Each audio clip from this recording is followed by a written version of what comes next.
Morning to you all, particularly good morning to new listeners, and we've got quite a few of them in recent times. So welcome aboard, folks. This is the platform where we keep it on the level and we tell it straight. Well, where do I start this morning?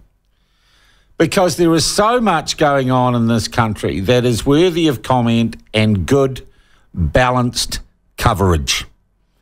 And the platform is one of the rare places where you can get it these days, to be brutally frank.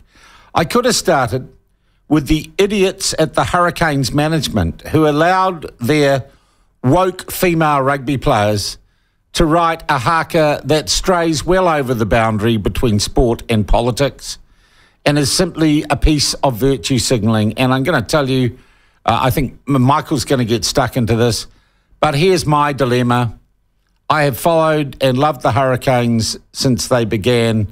I have travelled that journey no longer, and I want you to give me suggestions. Which other Super Rugby franchise should I embrace? Which other Super Rugby franchise should I now become a backer of? Because it ain't going to be the Hurricanes. They've done it. That women's haka has done the dash for me. But there's far bigger stories abroad in this country. And here's one you're not going to get a lot of coverage of and wasn't on the 6 o'clock news last night, of course. That the now 21-year-old man who viciously assaulted a 71-year-old grandmother last March the 25th in Albert Park, I think chipping her cheekbone and leaving her looking just terrible and seriously injured. He yesterday in the court at Auckland was discharged without conviction after pleading guilty to her assault. Not only was he discharged without conviction, this young man was also given essentially permanent name suppression. So Judith Dobson, who was attacked by him, cannot even say who attacked her in public, which seems to me incredibly wrong. But, and here is my but, I also have no doubt if this young man, who his lawyer, Emma Priest, says was caught up in a frenzy, suffered from ADHD, who the hell doesn't these days, and was autistic, that this young man would not reoffend. He's done 180 hours of community work, and he has to pay, according to Judge Kelvin Glubb, he has to pay reparations of $1,000. Now, I, like most of you, though you won't have read the details of this case in the newspapers or see it on television, I, like most of you, my initial reaction is that that is unfair on Judith Dobson, and she most certainly says he's a lying little bastard, quote.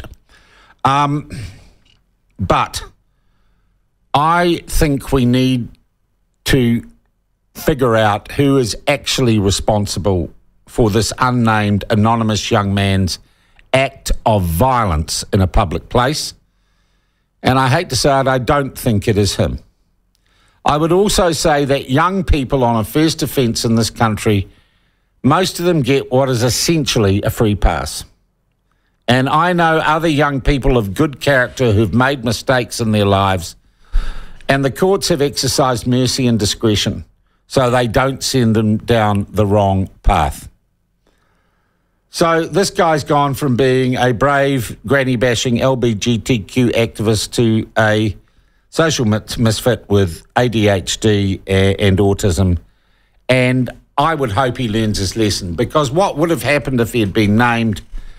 There would have been one of the most intense pylons in New Zealand social media history, and his life would have been stuffed. And I'm just going to say, everyone, whether I disagree with their politics or anything else, everyone deserves the same chance before the law.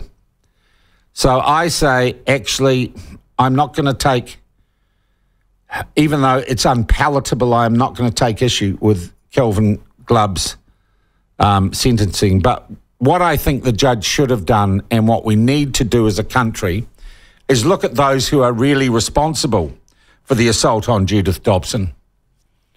And they are hiding in plain sight. I was sitting amongst them yesterday at a Prime Ministerial press conference. They are a news media who misreported deliberately and maliciously the nature of and the participants in Posey Parker, Kelly Jane Keane Minshall's visit to New Zealand. They described her as a Nazi and said she was supported by Nazis. They encouraged people to think the Nazis were coming to Albert Park. And they gave disproportionate coverage to people like Chanel Lal, who were the real haters in the scenario.